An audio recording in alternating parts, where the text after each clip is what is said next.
Pessoal, boa tarde. Uma videoaula aí, certo? Agora é a continuar as aulas de hardware. E aí assim, pra gente dar continuidade naquela matéria que a gente viu na aula passada, eu vou só dar uma recapitulada, certo? Bom, a gente viu na aula passada que o hardware, no caso, ele também é dividido, certo? A gente viu também que os computadores se dividem em 4 categorias, que seriam as categorias desktop, laptop, palmtop e mainframes, certo? E a gente viu lá também, a gente até começou pelo gabinete. A gente viu lá a questão da diferença de CPU para gabinete, certo? O pessoal tem a mania de chamar de CPU, né? Que na verdade não é gabinete. E começamos pela peça placa-mãe. A gente viu ali um pouco das divisões da placa-mãe e hoje a gente vai dar continuação nessa placa-mãe, correto? E aí assim, o gabinete que foi mostrado anteriormente, eu quis colocar aqui nesse slide aqui um comparativo, né? Tem um pessoal que fica só na imaginação de saber como é que é o gabinete por dentro, né? Então na verdade está aí, ó, na imagem do slide a gente vai encontrar 2 gabinetes, né? Esse gabinete do lado esquerdo aqui, um gabinete de um PC comum, certo? Do lado direito um gabinete mais sofisticado, né? Tem um pessoal aí que é meio maníaco aí por jogo, e é um gabinete do tipo gamer, né? Mas a gente pode ver que ele tem aquelas peças que foi mostrado na aula passada, que é os fios, né, condutores de eletricidade, o cabo flat, os cabos SATA, certo? E dando continuação na placa-mãe, a gente pode ver que a placa-mãe ela possui o painel traseiro, né? Tá aí, ó. Tá até marcado de vermelho aqui, ó, painel traseiro, é uma das coisas que também cai em concurso, o nome da porta do painel traseiro, tá? Então assim, o painel traseiro, como já foi mostrado aí na placa-mãe, ele tem essas nomenclaturas aqui que você pode ver, ó.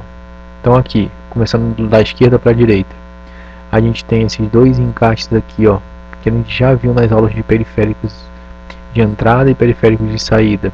São as portas PS2, certo? Que são as portas que conectam o teclado e o mouse. A gente tem a porta serial, que é uma porta um pouco mais antiga, né? No caso ela é uma porta macho, e ela serve antigamente, né, para conectar alguns mouses, que eram os mouse serial, tá? Eu tenho uma porta VGA, que é para encaixar o cabo do monitor, saída de vídeo. Eu tenho a porta paralela. As placas mães mais atuais, elas já não se encontram nessas portas, mas elas eram utilizadas para encaixe de impressora. Eu tenho também as entradas USB, que é a Universal Serial Bus, certo? E a gente também vai encontrar aqui a entrada de rede, né? Que no caso aqui é a entrada para conector RJ45. E tenho os áudios, né? Que no caso o verdezinho é a saída de áudio, o rosinha entrada de áudio. Esse azul ele pode ser assim uma in e out, né? Entrada e saída dependendo de uma configuração do técnico, tá? Essa mídia que aparece aqui são de alguns instrumentos musicais que vocês podem conectar também à placa-mãe, certo? Eu coloquei uma outra nomenclatura aqui também de placa-mãe, que a gente também pode encontrar com esses nomes em inglês, certo? Então a gente encontra aqui, ó, PS2 continua sendo porta do mouse, PS2 que no caso keyboard, teclado, a porta de comunicação aqui, ó, porta de comunicação, que é a serial que a gente já comentou, essa porta de saída de vídeo de sub, a porta paralela pode ser chamada de LPT, que é voltada para impressora. As portas USB, a gente tem aqui uma pequena diferençazinha, que a gente vê uma coloração azul, né? A coloração azul ela corresponde à porta USB 3.0 e a pretinha geralmente 2.0, né? Ah, professor, mas qual a diferença de um para outro? A gente vai ver mais na frente, mas deixa eu adiantar um pouquinho. É que é a questão da velocidade de transmissão, tá? de passagem, né? em megabytes. Eu tenho os HD áudio, que continua as 3 cores, e tenho também o nome GBE para a entrada de rede, que é LAN, certo? E aí, ó, vem falando um pouco de cada entrada, né? Por exemplo, barramento, que é o barramento serial com ou common serial. O que eu devo saber para responder uma questão de concurso? É a questão da taxa de transferência, né? Ele se limita entre, ó, de 14,4 KB, no caso é o kilobyte, né, de transferência, e ele tem 115 kbps, kilobits por segundo. Então ele tem uma velocidade de 115 e pode transferir até 14,4 kilobytes, certo?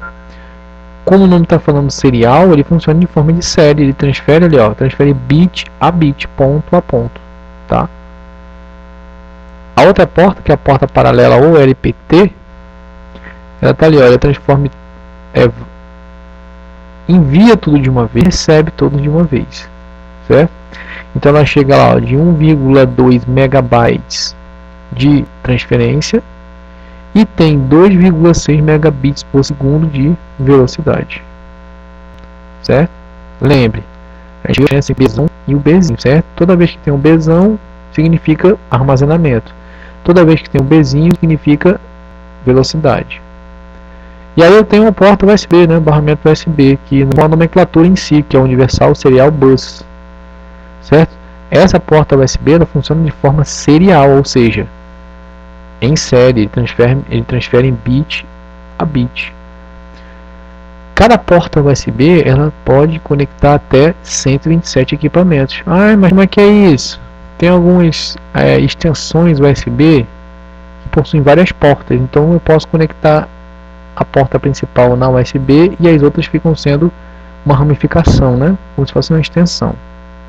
A USB comum, que é 1.1, ela tem a sua transferência de 1,5 megabytes por segundo e 12 megabits por segundo de velocidade. E vocês podem ver aí que eu tenho a 1.1, eu tenho a USB 2 e tenho uma USB 3.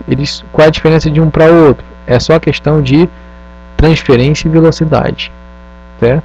Quanto maior transferência, maior velocidade. Existe uma porta chamada FireWire, certo? Ela não é tão comum assim, tá? Então ali ela é chamada de IEEE 1394, tá? Que também pode se equiparar aí ao USB, certo? Ela aí, qual é a diferença dela para a porta USB? É que a USB ela conecta 127 equipamentos e essa FireWire conecta 63 equipamentos. A placa-mãe em si, ela possui aqui, ó, alguns barramentos, certo? Que é o que a gente deve saber por questão de concurso. Então ela tem aqui, ó, eu tenho a placa-mãe e aí eu tenho aqui do lado direito, ó, eu tenho o barramento AGP, PCI, ISA, AMR, CNR, FireWire. E aqui, ó, o que está marcado de vermelho, que tem essa característica maior, é o barramento PCI. Para que serve o barramento PCI? Ele geralmente conecta periféricos off-board. Por exemplo, minha placa de rede queimou. Ao invés de eu comprar outra placa-mãe, eu compro uma placa de rede off-board e encaixo nessa placa, tá? O diferencial dela é que ela sempre, dispositivos conectados nessa porta são os primeiros a ser detectados quando o computador é ligado, tá? Por isso que ela se chama Plug and Play. Barramento de memória RAM. Na memória RAM nós vamos falar mais na frente, mas a gente pode já falar, ó, aqui está, ó, o slot de barramento de memória, aqui, ó, certo? Eu tenho o encaixe em que se conecta o processador, se chama socket, certo? Socket. A gente tem também aqui algumas entradas para conectar o HD, né, que já foi falado lá, já foi mostrado os cabos flat e o cabo SATA no vídeo anterior, e eles ficam encaixados aqui, aqueles cabos flat, ó, cabo flat para conexão do HD, e eu tenho aqui o cabo, a entrada SATA, pode ver aqui embaixo, ó, SATA 1, SATA 2, SATA 3, são conexões que conectam discos de armazenamento. Eu tenho o conector da fonte de alimentação, porque a minha placa precisa de alimentação para conectar os outros periféricos. E como já foi mostrado naquela lista no vídeo anterior, eu tenho a ponte norte. Ah, mas para que serve a ponte norte? A ponte norte, ela também chamada de chipset, ela consegue controlar alguns periféricos internos, como por exemplo, eu tenho um processador que fica próximo a ele, então ele controla o processador, controla a placa de vídeo, controla as memórias RAM, certo? E existe também a ponte sul, ou seja, o chipset. Ele controla os periféricos externos, como por exemplo o HD,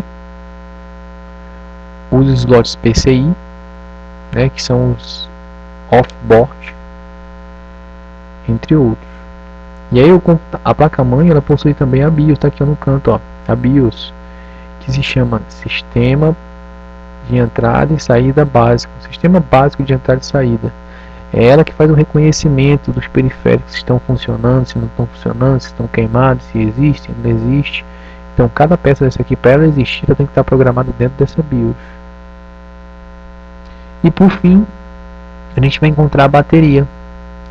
A funcionalidade da bateria nada mais é do que manter a data e a hora do sistema atualizado.